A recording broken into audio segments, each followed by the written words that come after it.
Voice of Stockton and KXVS Radio. I will discuss relevant issues affecting animals and pet owners today, how to avoid common problems, and how to extend the quality of life for your cherished companions. As a community advocate, I will also discuss important social issues that affect our city. I plan to showcase organizations and heroes who are doing amazing things to help others. Remember to tune in every Tuesday morning at 10, starting soon.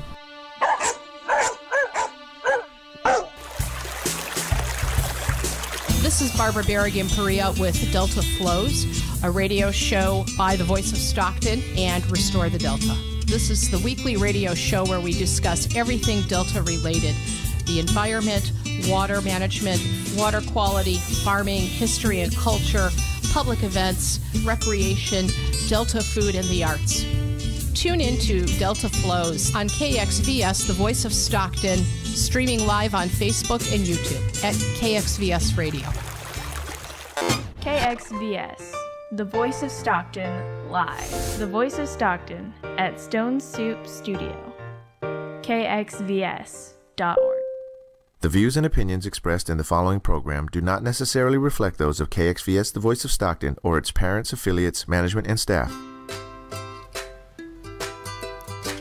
Good morning, Stocktonians, and welcome to another episode of Tales and Tips. I am honored today to have with me Cheryl Francis, who is the CEO and founder of Grace and Mercy Foundation that's located in Lodi, and we'll be talking with her about her amazing organization and how they help people in need.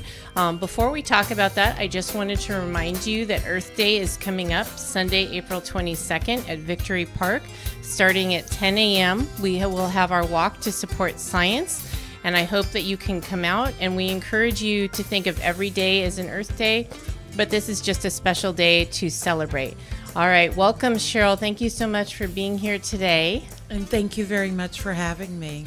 So I just learned that you're the founder. I did not realize that you are the actual founder of Grace and Mercy. So let's talk about your organization, yes. Where it's located, how you created this dream to do this, and what you're actually doing to help the community. Well, Grace and Mercy came about in 2007, really, when we moved out here.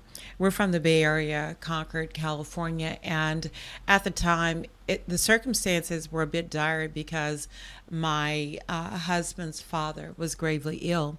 And so we moved out, and in trying to continue the services and things that I did in the Bay Area, I began a search to see what was most needed and how could I be used best. And there was not a per se Grace and Mercy. There are a lot of different agencies out here that duplicate and work alongside, but there was not a Grace and Mercy. And so woke up in the middle of the night. God put it upon my heart. He actually truly woke me up at 10:30 at night. You had an epiphany. Sat up in the bed, and the voice said, start your own nonprofit. So I looked to the left and I looked to the right, and basically to make sure that I was not asleep and having an out-of-body experience. And being obedient, I went back to sleep. I woke up the next morning. I went to Wikipedia and I looked up how to start a nonprofit and began the journey from there.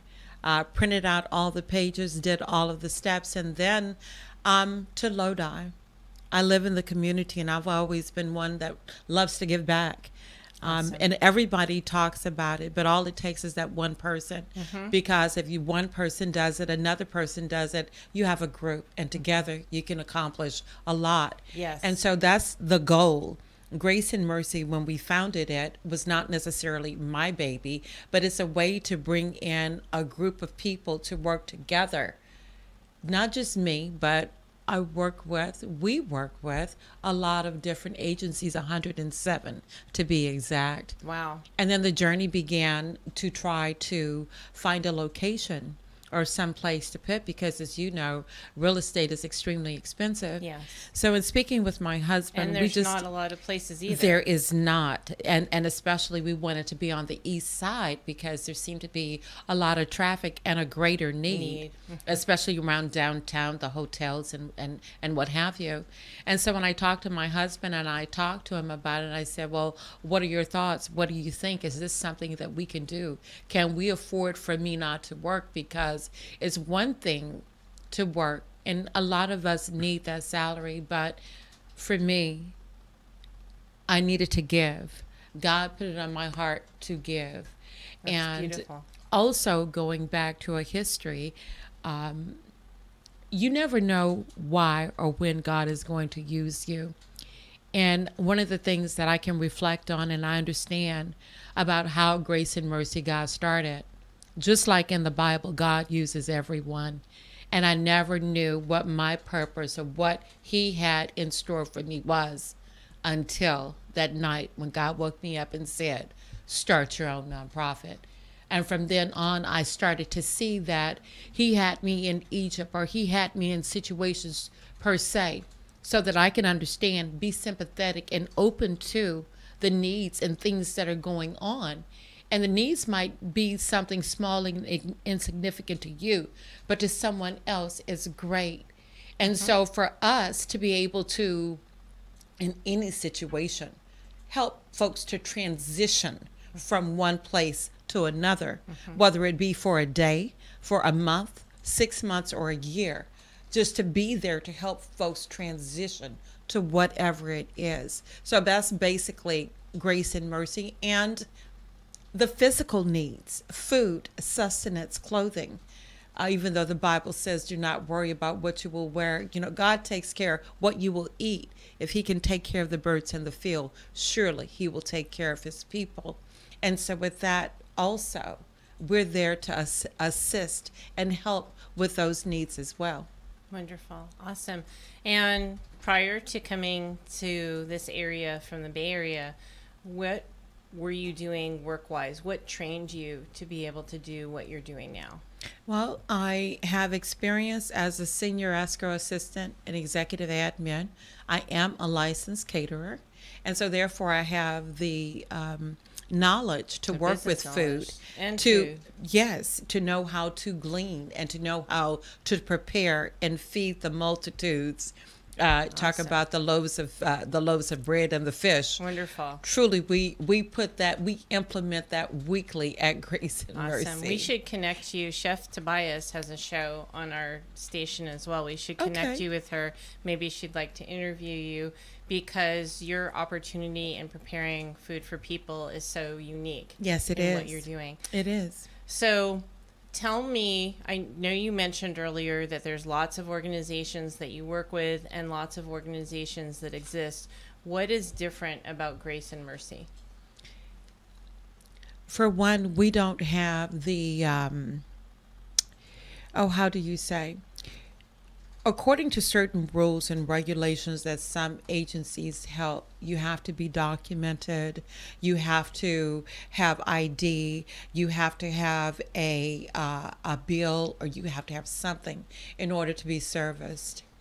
So you'll help anyone. If you're hungry, we're going to help you. Wonderful. That's Beautiful. 4-legged and 2-legged. Awesome. You know, it does not matter. You provide food for animals. Yes, we I do. Didn't know that. Absolutely. Okay, we most certainly do. All right, we'll dog talk about food, that more. collars, Wonderful. all of that. But for people, awesome. I'll work with you with that. We work with quite a few different stores in order to glean the food.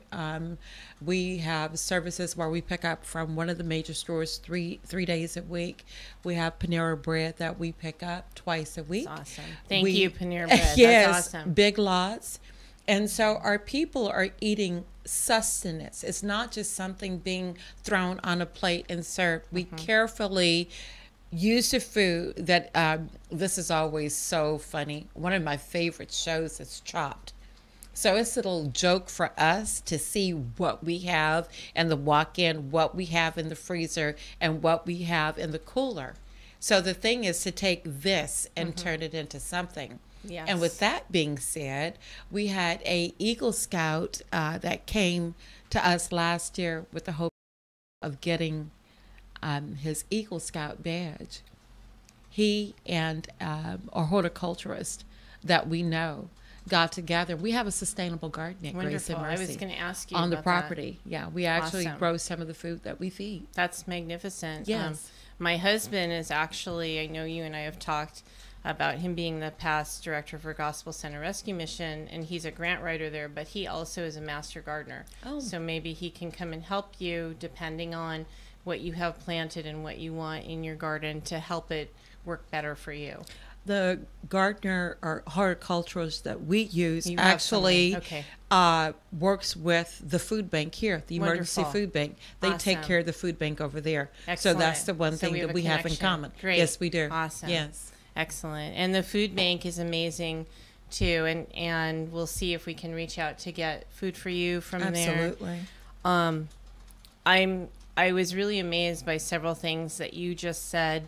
Not only that you felt like you were inspired by God to set this up, but I love the fact that you're helping everyone that's in need. Yes. And that's important. And you're right. There are a lot of facilities where you have to show proof that you live in the county, or you have to show proof of this or this or that. And people, to me, are where they are at. And the goal is to help them move beyond that. And it's wonderful. This is why I wanted you on the show, because it's wonderful that there are organizations on a daily basis that are really helping to make a huge difference. And I can't tell you how much I admire that you also shared that you're doing this voluntarily, and Yes. that your whole staff is primarily volunteers. Yes. That's amazing. Yes. Well, the one thing we want to make sure is that we're not raising money. Now, don't get me wrong. All of us need, economically, a lot of us are challenged. But our thing is we're in it because servitude, our hearts, 100% we're in this. And when they say put your money where your mouth is, we do. Are there things that we would like to have? Absolutely. Of course. Are there things that we need? Not really. God supplies all. That's awesome. All. And one of the things I was going to say to you also, sometimes, we look at people that live in these big houses and they drive really nice cars and, they have 2.5 children and things of that nature. Well, all of us know that sometimes in life we're economically challenged.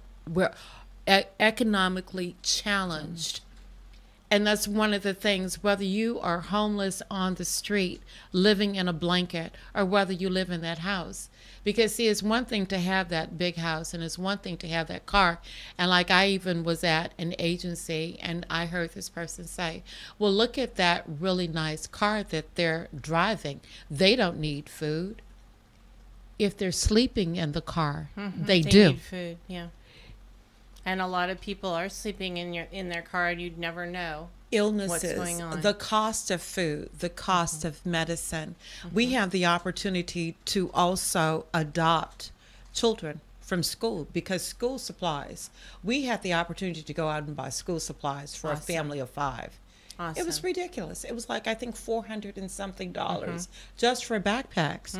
Now, if you've got multiple children, you've now got to consider that. Plus uniforms and other things. heaven forbid that any of them have a health related situation that's going to, have the family cost money, glasses. Just something so simple, hearing aid, something that simple can put you back. And so if Grace and Mercy can take you having to go out and buy food, feeding your family off the table, it is empowering others to just go ahead and do what it is they need to do.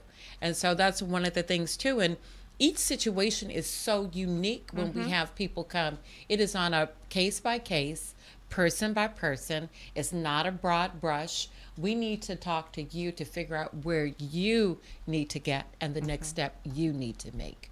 Well, and you talked about the person living in the house with the car. I mean, all of us statistically could, with missing 2 paychecks, roughly be homeless. Absolutely. And costs are high, and just what you said, you might have a family that's doing well, or there's some medical issue that comes along. You could have someone lose their job. You could lose the breadwinner in the family due to death. there's a lot of reasons that people end up homeless. I'm a member of the homeless task force, and I was going to ask you if your organization is involved with that. And it's hard. We have adopted a housing first, but there are services that people need. And just like what you said, it's very individualized. This person might have issues because they have some mental illness. This person might have issues because they need some job retraining. Their skills are no longer compatible with what the marketplace needs. You might have someone that has drug addiction, and every person is different, and you can't, just like you said, paint a broad brush and fix everything for everyone. True. Absolutely. So how many people a day are you helping, roughly? On any given day, yesterday, I think there were 125, 150 people that came through for food. We gave out dog food yesterday. There were several people that needed clothing. We also give out food boxes, and we help a lot of different agencies. There's one that's being helped. It's called Mary Magdalene Community. They have an event tomorrow, and so we have agencies and different folks that reach out to us and ask for assistance with different things that they might need. I think we're donating cookies and water and snacks and things of that nature. They have another event on the 27th of April that we'll be donating 350 hot dogs to as well. Wow. Then awesome. Fathers and Families is having an event on the 28th. We're providing the hot dogs and hamburgers, I think, and all of the condiments and everything that goes with that. And so we try to focus, if it's children, seniors, for the most part, we put an extra effort into making sure that they get serviced more readily. But we help everyone in general, but children and seniors go to the top of the list. And what the other thing that amazes me is you are not far from Salvation Army, and yet you're helping a huge number of people. And we know that a lot of people are getting services at that facility. So that just tells me that the need is great. What meals are you serving? Are you serving dinner? Are you serving lunch? I know you mentioned also food boxes as well. Exactly. Mondays and Wednesdays, we open up the facility at about 8:30. And where are you located? 425 North Sacramento Street in Lodi, California, just right off of Turner. And then by the time you get to Lockford, you've gone too far. So we're just right on the east side, right not that far from the freeway. But we help a lot of the folks from Salvation Army because, they're an overnight facility. And so it's almost like a perfect little match because when the folks are released at 8 o'clock in the morning, a lot of them are seniors, have health issues, have children. They can't be outside. They have nowhere to go. And so when they're walking to the library, we're on the walking path. Wonderful. So a lot of the folks will come over and they either assist by serving pastries, helping to get the coffee set up. Some of the patrons in Salvation Army service. Yes, well, they help fold the clothing and go through them. They just do a lot. They pick up on the outside. One of the ladies likes gardening, and so from time to time she'll go if we have any weeds or anything in the garden. And so it also pulls the traffic away from downtown and being in front of the buildings, because that's not necessarily a good thing either. And so with Salvation Army being there, they can house the guests overnight, which is a service we don't have. And then they can basically hang out at our facility until later in the afternoon when they can go back into Salvation Army. The food boxes we give out, I'm just so pleased with our staff and what Grace and Mercy is doing, because we don't just do a food box. When we do an intake on you, we ask about your allergens. We would prefer for seniors not to give them anything with a lot of sodium in it and a lot of processed food, which is one of the reasons why we got the garden going, because the seniors can get the fresh produce and what have you. When we do the intake on the boxes, we'll always ask you if there are any food allergens in your home, i.e. peanuts, gluten is another one. It doesn't make sense to give you a loaf of bread that's sweet if no one in your family can eat it. So we have other alternatives, and we have gluten-free products, and we try to adjust the box.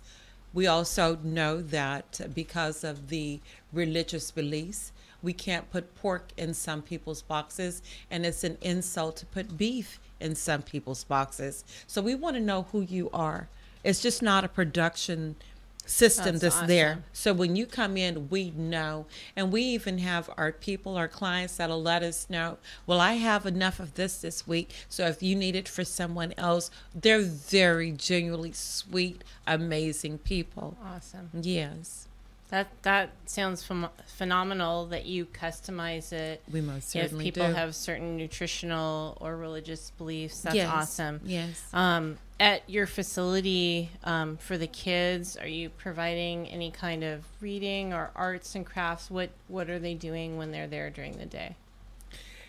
When we have the children come out, they are the cutest ever. They have the opportunity to help prepare the meals. They help serve the meals one-on-one. We always believe, and we also tell the kids that when you're serving, look a person in the eyes. And it's okay to give a touch. A lot of people that we serve is homeless, some mentally challenged. They're disconnected. And we've actually had people that have come that when you touch them, I'm a hugger. And so I like to hug. I like that embrace, that personal. And I have people that will kind of shy away from me. And I'm like, well, what's the matter? Well, Miss Cheryl, I'm dirty. You really don't want to hug me. Thomas! Take him in the back. Get him a clean, if he feels that uncomfortable. Now give me my hug. Okay? So That's cute. we adapt. If that's what you really need, we just adapt. And so, yeah, sorry, I'm kind of It's just. okay. I feel your passion for it. That's awesome. Yes. Do you need books for kids and arts and crafts? That And was what your about question. getting the kids into school? What do the kids do? Thank you. Back to that one. We actually take them outside and we show them. And that's one of the things that I wanted to tell you about the kids. What do they do? We like to show them where the food came from or where it Awesome. comes from. In the garden. So we actually had broccoli, and this was a smaller kid. I think she was like maybe 5 or 6. She was actually kind of small. And so we had broccoli growing out in the garden. And so her mom, it was on a Saturday, because every Saturday, the last Saturday of the month, we do a breakfast so that the students can come out and get community service hours. awesome. Because That's a a lot of the win-win. schools request that they do some type of community service activity. That's the last Saturday of every month. This one child in particular, she walked outside and she goes, "Look, Mommy, a little tree." It was broccoli. So we thought that was cute because they really don't know that the broccoli comes from the ground. They think it's a little tree, or it actually comes from the frozen food department. So it's an They have no education. idea. We also have them go through and sort the things on the shelf. And sometimes we do allow them to do the food boxes. And we ask them from a child's point of view, what would you want in your food box? And so we allow them to pre-make up some of the boxes to give to other children that Awesome. are about their age as well. Awesome. And do you need books or arts and crafts and things like that for the kids? Do you do any kind of activity like that, or for seniors? Well, at any given time, I'm going to say yes, that it's needed. I was given a challenge on Saturday. We have some students in Mexico at one of the orphanages that needs school supplies. Oh, okay. And so we just recently started. We had some left over from the school year. So that is one of the projects that we're going to be working on, is getting those kids down there some school supplies. I'd ideally also like to send some panties and socks.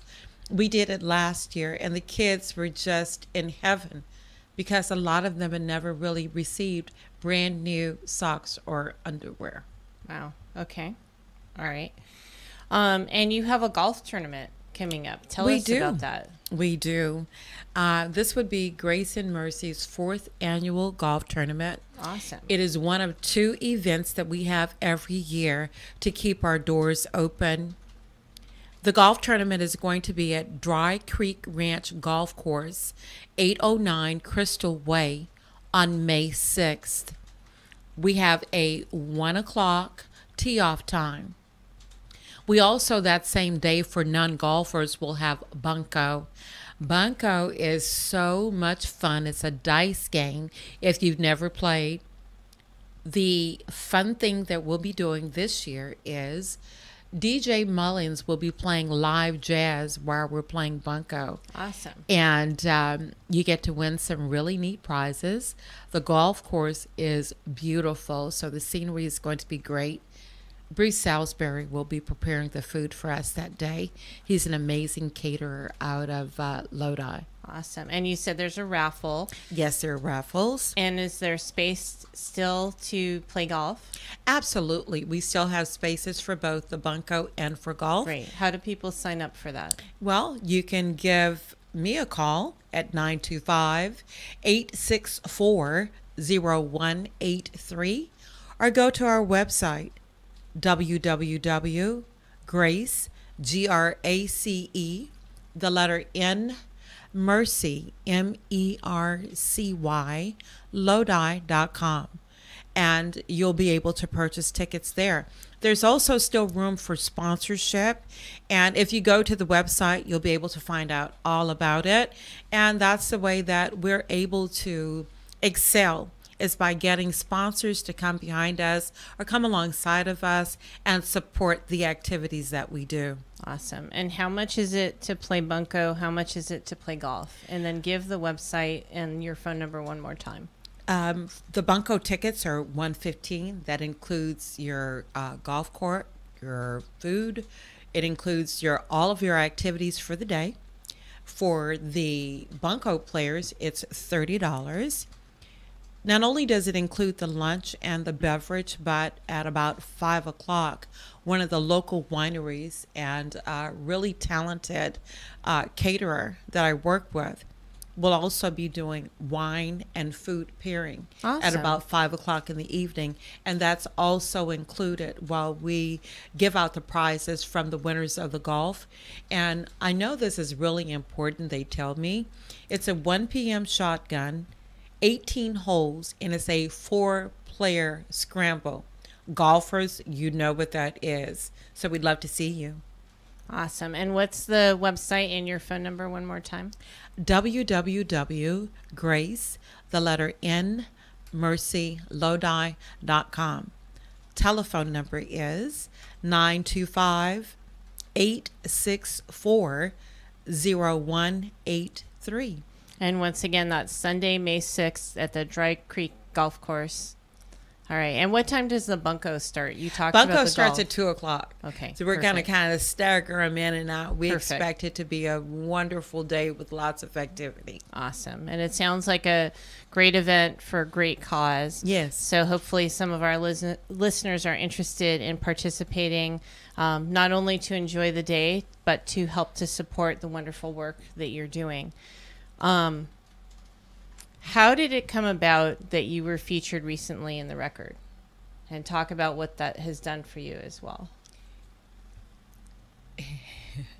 How do I answer that one? Did they just reach out to you? It's all in God's timing. It had been one of the dreams that I'd had to be featured by someone for the work that we do. Not necessarily me, but for the staff. Mm-hmm. They work long hours. There are 5 of us that run that facility. Do you want to name them? Let's give a shout out to them. Okay, so there's Tom Ransom, there's Wendy Woodruff, Jimmy Gervais, Debbie Tovar, Connie Norton, one of our major volunteers. Tammy Gamp is another person that comes in and volunteers. And then we have folks that come in periodically, but that's the backbone. That's the pulse. That's the people that make it happen day in and day out. So they make it happen for us. And did the Record approach you? And how did that article come about? Received a telephone call from someone. At first I thought it was a joke, and then it turned out that it wasn't. It was a reporter. She said that she had seen and heard a lot of things about Grace and Mercy and felt it was time that someone told the story about who we were. And that's how that came about. Awesome. And since that happened, have people reached out to you more to support you? We've received more volunteers. Great. Donations, yes. There was Great. a season that we received the money that we needed to pay our property taxes. We were able to pay the building insurance and things like that. Wonderful. Those are our biggest challenges. And so, yes, the article did put us in a different light. Great. And we're very grateful to them for that as That's well. awesome. Wonderful. And right now, for our listeners, I know you mentioned some things that you need. How can the community help and support you more? Obviously, financial donations are always welcome. The one thing that we always ask for, and the one thing that we all truly need, is prayer, because we believe that prayer changes things. And there's a single prayer, there's a dual prayer, but when there's prayer in numbers, it goes up. It truly does. So if you could continue to pray for us. Attending our fundraisers and supporting us that way is huge. The 2 fundraisers we do every year support us throughout the year. It pays a mortgage. It pays our overhead for us, which is about $3,000 a month. And there was concern because we started out with very, very meager means. And over the years, as the requests have grown, so have the demands that have been put on Grace and Mercy. Each month, by the grace of God, our volunteers have come forward, and we are on 7 years now. That's awesome. We actually formed our nonprofit December the 13th, 2010, and with, how do you say, a dream in our heart and 25 cents in our pocket, literally. This is where God has brought us full circle. Awesome. And you mentioned earlier to me about having someone come and assist you with fundraising. Yes. So maybe one of our listeners can donate some time to help with that. You also mentioned you have a second event. What's the second fundraising event that you do? That event is September the 8th and is at Jesse's Grove Winery. Jesse's Grove has been amazing to us over the last 4 years. The proceeds raised from their concert series has supported Grace and Mercy, like I said, for 4 years. Wonderful. Greg, It's a great Lisa, concert Sarah, the staff are incredible and awesome. extremely generous. And so we help them with the raffle baskets, and every concert you'll usually find me out there. Awesome. But by doing things like that, helping, promoting, throwing an event for us, so that each one of these events that we do is very labor intensive. Mm-hmm. It takes 6 months to put on an event. And of course, you know that after, when you are just completely exhausted. Mm-hmm. So if we could get some help putting on these concerts, it would be awesome. A godsend for us. Awesome. And I'm really looking forward to the vaccine clinic that's coming up. Loving Tales, my organization with Carrington veterinary technician students, is going to go to your facility, and we're going to provide vaccines for the dogs and cats of the homeless, and some dog food, some other things, some flea control. And I'm really excited about that. Recently, we did a vaccine clinic at Salvation Army about 3 months ago, and I was amazed to see how great the need was in Lodi. When people think of Lodi, they don't think of issues related to homelessness. It's something that's more associated with Stockton and other communities, but the need was huge, and there were a lot of people that we vaccinated animals for that were using the Salvation Army as their address. And as you mentioned, the Salvation Army does provide overnight shelter for a lot of people in need.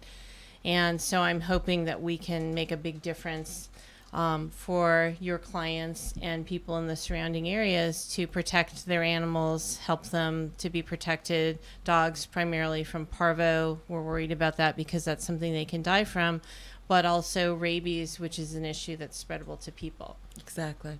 So I'm looking forward to that and to see how our members of the community can help you do the important work that you're doing. Is there anything else that you'd like to talk about your organization that you'd like to highlight, or a plea for specific items that you need?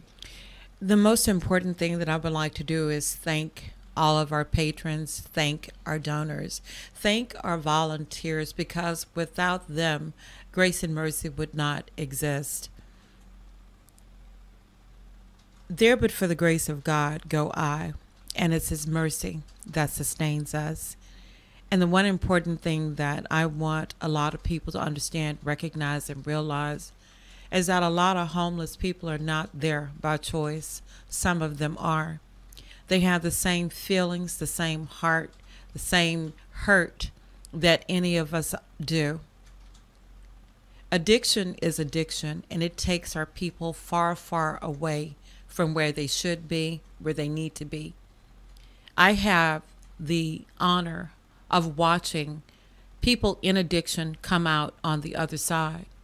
And one of the things that we always say to our people when they come to eat, even if they're under the influence, we never turn them away. We always give them a hot cup of coffee, a meal, and a place probably in a corner to sleep it off. I always tell them, don't let today determine who you can be tomorrow, and never let tomorrow determine who you can be in the future. We all are transitioning day by day. Some days are good, some days are bad, and the one thing we have to instill in our people is there is hope. No matter where you are, there is hope. And that's the one thing that I hope that when people talk about Grace and Mercy, when they come to Grace and Mercy, that they see that there is God there, that we love them, that this is not something that we have to be, not a place we have to be. We're there because we want to be. And we thank them for trusting us to be there for them, because it's very fragile. And that's the one thing that we have developed is trust, because they know that when they come to see us, we're gonna do our very, very best. No matter what it is they're looking for, we're going to help them transition. And it's an honor to do that. It's an honor to be put in that position. That's beautiful. So, thank you. That's beautiful. Thank you. Just so heartwarming. That's gorgeous. And before we close, what is your vision for the future? What would you like to see Grace and Mercy do that you're not able to do now?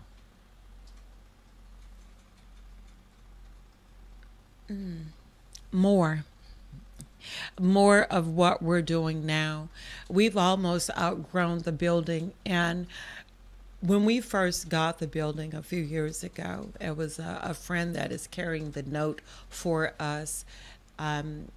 We took the buildings over as abandoned buildings, and one of the things that I remember when we were using crates to step up from the bottom part to the top part, because we were not poor, we were just P-O. We could not afford the other O and the other R. And I remember sitting there looking at the bare walls, and I was saying, oh my God, how are we ever going to fill these buildings? Well, I don't know about you, but if you serve the same God that I do, He has a sense of humor.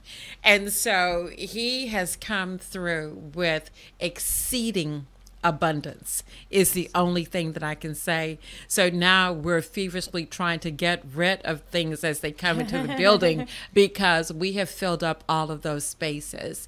And so right now we're just trying to work with agencies, because we want to make sure that what we're bringing in goes out as quickly as possible.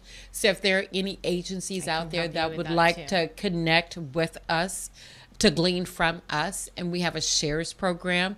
If there's something that you need that we might have, you're more than welcome to it. There's no cost for anything. It's all gratis. So if there's some way that we can bless each other, please reach out. Awesome. Wonderful. And I thank you so much, not only for being here today, but for your inspirational message. I mean, I feel like part of it was almost like a sermon. It was phenomenal. No, I mean that with total respect. That your words are so powerful, and it's very obvious how passionately you feel about helping people. So thank you for being here today. And with that, I'm going to sign off. I am the voice of Stockton. You are the voice of Stockton. We are the voice of Stockton. Make it a great day.